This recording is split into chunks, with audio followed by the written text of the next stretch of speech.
Hello. हमारा आज का टॉपिक है mitochondria. Now mitochondria is known as the powerhouse of the cell and ये बहुत इंपॉर्टेंट ऑर्गेनल है अदर देन द न्यूक्लियस। इसका बेसिक फंक्शन है, it produces energy in form of ATP. Now mitochondria के अगर हम diagram को discuss करें तो mitochondria it has two membranes. ये इसकी आउटर मेम्ब्रेन है, उसके अलावा इसके पास एक इनर मेम्ब्रेन भी होती है। It is A double membrane structure. और ये ब्लू कलर में जो आप इनर मेम्ब्रेन देख रहे हैं, आप देख सकते हैं इसमें बहुत सारे फोल्ड हैं। It has a lot of fold. Mitochondria की आउटर मेम्ब्रेन ये बहुत पोरस होती है और हर चीज़ को पास होने देती है, जबकि इनर मेम्ब्रेन काफ़ी सिलेक्टिवली पोरस होती है। So we have the outer mitochondrial membrane, we have the inner mitochondrial membrane, और इन तीनों दोनों के बीच में कुछ खाली जगह होती है जिसे हम कहते हैं the peri mitochondrial space. Peri mitochondrial space.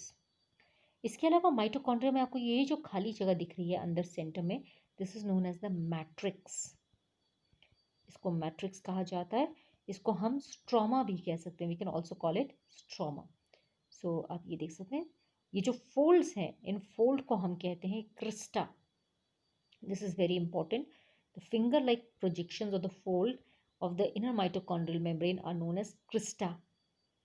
और ये क्रिस्टा एटीपी सिंथेसिस करने में मदद करते हैं। नाउ मैट्रिक्स के अंदर माइटोकॉन्ड्रिया के पास अपना खुद का डीएनए होता है। It has its own DNA. इसके पास अपना खुद का डीएनए और खुद के राइबोसोम्स होते हैं, यानी ये अपने कुछ प्रोटीन खुद बना सकता है।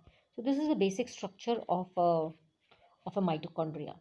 नाउ क्रिस्टा के ऊपर कुछ खास तरह के, ये जो आपने क्रिस्टा देखा था यहाँ पर, लाइक आपने माइटोकॉन्ड्रिया बनाया और आपने इसके ऊपर एक क्रिस्टा बनाए, तो क्रिस्टा के ऊपर कुछ खास तरह के प्रोटीन्स अटैच्ड होते हैं जिन्हें हम बोलते हैं ATPase.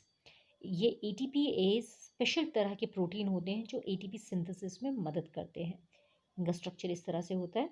There is a base, ये नीचे वाला बेस है, इसको हम स्टॉक कहते हैं यानी डंडा, और इसको हम हेड कहते हैं। So it has three parts. This protein is also known as the F0F1 particle.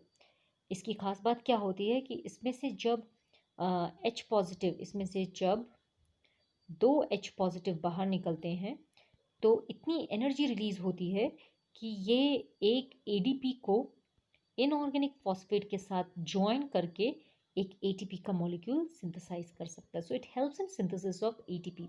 इसको हम आगे भी डिटेल में करेंगे। These are energy molecules. ATP and ADP ये एनर्जी मॉलिक्यूल्स होते हैं।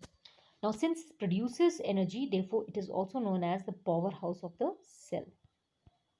Mitochondria is known as the powerhouse of the cell because it helps in production of energy in form of ATP.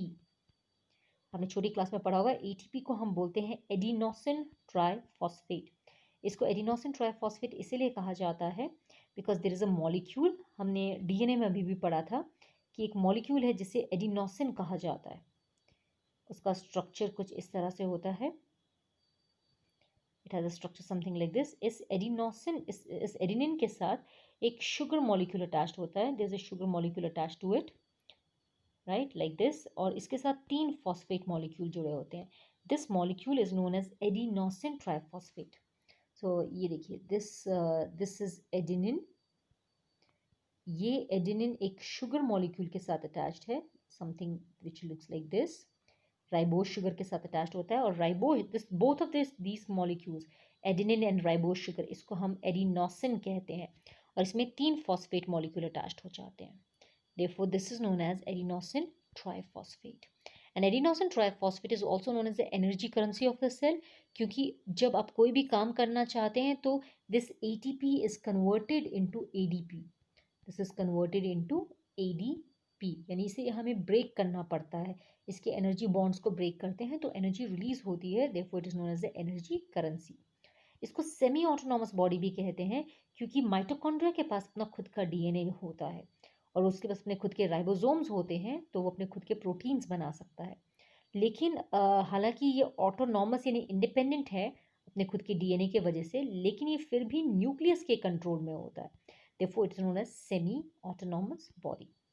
Mitochondrial membrane जैसे हमने discuss किया था, इसके पास दो होती हैं। Outer membrane is smooth and porous और इनर मेम्ब्रेन में बहुत सारे फोल्ड होते हैं जिन्हें हम